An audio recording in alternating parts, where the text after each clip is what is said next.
ওকে, binary সংখ্যা আমরা যে কোনো একটা বাইনারি সংখ্যা 1011011, ঠিক আছে, 0.11011111 যা মন চায় ভাই দাও, খালি 1010 দিলেই হইব, ঠিক আছে। এটা আছে। এখন আমরা দশমিকের আমরা হলো উল্টো দিক থেকে আসবো, এই তিনটা আলাদা আলাদা করবো, আলাদা আলাদা আমরা করবো। 110 একটা, তারপরে 110 সেম মান একটা 100 দশমিক। এখন আমরা ডাইন দিকে প্রথমে বাম দিক থেকে আসতে হবে, ঠিক আছে, মানে উল্টো দিক থেকে আসতে হবে, তারপরে ডাইন দিকে দেখবো। তারপরে 110, তারপরে আরো তিনটা দাগ দিলাম, 101, তারপরে 010। দেখো এখানে আছে কি দুইটা সংখ্যা, আমরা একটা সংখ্যা অপূর্ণ তাই একটা সংখ্যা বসাইছি, 0 দিছি, ঠিক আছে। আর এখানে আছে একটা সংখ্যা, দুইটা সংখ্যা অপূর্ণ সংখ্যা তাই আমরা দুইটা শূন্য বসাইছি, ঠিক আছে। তখন এইটার মান আমরা কিভাবে বার করব? 1 2 4 এই তিনটা সংখ্যা দ্বারা। অক্টাল মানে এই তিনটা সংখ্যা, অক্টাল মানে এই তিনটা সংখ্যা। কারণ আমরা 1 কার উপরে আছে? 1 এর উপরে, মানে যে সংখ্যা আমরা 0 থাকবো, যেখানে 0 থাকবো এই সংখ্যাটা আমরা ধরবো না, ঠিক আছে। তার মানে এই দুইটা সংখ্যার তলে যদি দুইটা সংখ্যা 4 এর তলে 0, 2 এর তলে 0, তাহলে 1 এর নিচে কত আছে? 1 আছে। 1 খার নিচে 1, তো এটার মান কত হইব? 1। তারপরে ইনার কত আছে? 2। এই 0 আগে 4 এর তলে, 4 এর নিচে কত আছে? 0 1 1, তাই 2 আর 1 কত? 3, সেম 3। এখন হইলো 4 আর 2 6 5 3, একদম সোজা। মানে এক যে জায়গায় থাকবে, হ্যাঁ দুইটা এক আছে, যে জায়গায় থাকবে এই জায়গায় আমরা যোগ করতে হইব। মুখস্থ করার কোনো প্রয়োজন নেই, কোনো প্রশ্নই আসে না মুখস্থ করার। 1 0 1, 1 0 1, আমরা এই যে 1 1 আছে এই একে আমরা যোগ করবো 1 1, এই 1 1 আমরা এগুলা যে মানটা 4 আর 1 কত? 5, এই হচ্ছে 5। এইরকম সেম যেমন 3 0 1 0, 0 1 0 এর মান আমরা মুখস্থ করতে হইব কত? সরি এখানে মান 3 হবে না, কেন 1 এর নিচে আছে, এখানে মান 2 হবে, সরি। তে আমরা এখানের মধ্যে 2 এর মধ্যে 1 আছে, শুধু একটা সিঙ্গেল, তাই আমরা কি বসবে? 2 বসবে। ওকে, আশা করি তোমরা বুঝছো। তখন মান আমরা বসাই দেব 1 3 3 6 5 2, শেষ। এটাই আনসার, একদম ইজি। অনেকগুলা প্র্যাকটিস করো, নিজে নিজে একটা সংখ্যা বসাও, পিছন থেকে সামনে তিনটা সংখ্যা করে নিবা, ঠিক আছে। তারপরে সামনে থেকে পিছনে তিনটা সংখ্যা করে নিবা। আর সবচেয়ে মোস্ট ইম্পর্টেন্ট হইলো 1 2 4, মানে অক্টালে এই তিনটা। আর যখন হেক্সাডেসিমাল আমি করামো তখন 8 ধরাবো, ঠিক আছে।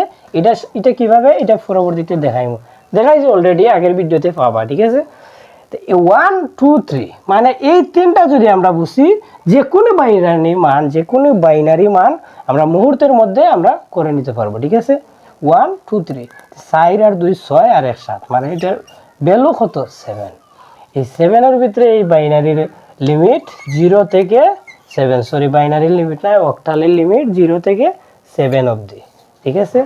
তো এই সংখ্যা আমরা যেখানে থাকবে, যেমন সাপোজ ধরো 0 1 1 0 1 1, ঠিক আছে, এই সংখ্যা আছে। এই 1টা আমরা যদি এটার নিচে আনি, বরাবর আনি, এটার নিচে যদি রাখি, তাহলে 1 কার উপরে আছে? 2 এর উপরে আছে, আর কার উপরে আছে? 1 এর উপরে আছে। অর্থাৎ যার উপরে 1 থাকবে তারা কি হবে? যোগ হবে। তাহলে 1 আর 1, 1 1 2 আর 1 কত? 3, এটার মান কত হবে? 3 হবে, ঠিক আছে। ওকে,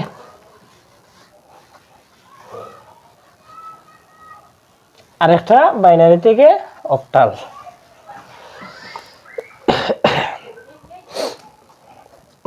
যে কোনো একটা সংখ্যা 1 0 1 1 0 1 0 1 0 1 1,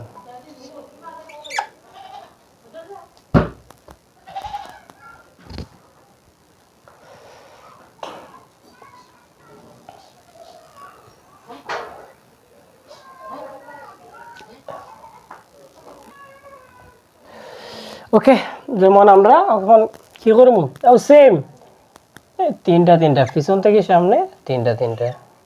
ওকে, 0 1 0 1 1 0, তারপরে 1 ডাবল 0। ঠিক আছে, অপূর্ণ সংখ্যা, তাই আমরা পূর্ণ করতে হবে। 0.101 1 0 0। ঠিক আছে, মানে আমরা এটার বাইনারি কীরকম করব, 1 2 4। ওকে, 1 2 4, 1 3, তারপরে কত 2, তারপর সাইডের 5 আর 100 মান সাইড, তো সাইডে কত নিচে সাইড ডাবল 0 শেষ। একদম সিম্পল, ভেরি ইজি, একদম সিম্পল, ভেরি ইজি। ঠিক আছে, এখানে কি হইব, 8 হইব।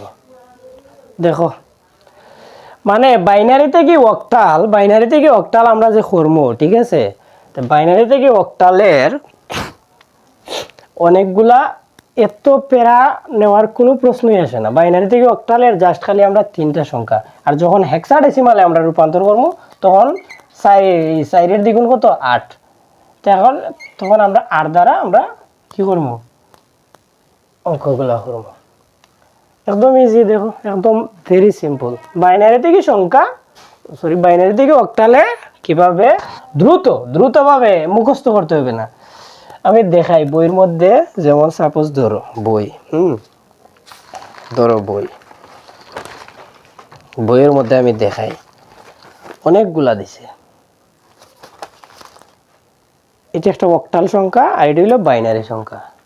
এই বাইনারি সংখ্যা আমরা অক্টাল সংখ্যায় আমরা রূপান্তর করতাম, তাহলে আমরা মুখস্থ করতে হবে না। আমরা 1 2 4 এই তিনটা রুলস দ্বারা, এই তিনটা দ্বারা আমরা সমস্ত বাইনারির অঙ্কগুলা করতে পারবো।